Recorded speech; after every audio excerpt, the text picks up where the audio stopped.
In today's video, I'm going to teach you how to set a default calendar in Google Calendar. Now, Google Calendar is a little bit tricky here because it doesn't actually have a formal default calendar setting that you can turn on or off. Instead, it always uses the last calendar you saved an event to as your default the next time you create an event. So what we're really doing in this video is teaching Google which calendar you want it to treat as your default by creating an event on that calendar. First, open your browser and go to Google Calendar.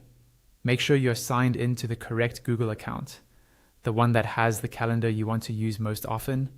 You can open it from the Apps menu in Gmail, or just go directly to the Google Calendar website.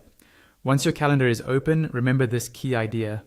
Google will default to whichever calendar you last used for an event. There's no special menu or toggle to change that. So anytime you feel like it's defaulting to the wrong calendar, the fix is simply to create or edit an event and assign it to the calendar you prefer. To start, click anywhere on your current calendar view to create a new event. This can be on any day and any time slot. It doesn't matter because you can delete or adjust the event later if you want. When the small event pop-up appears, type in a quick event title. It can be something simple like test or default calendar check, just so you know what it is. Next, instead of saving right away, look for the More Options button at the bottom of that pop-up and click it. This opens the full event editor, where you can see all the detailed settings for the event.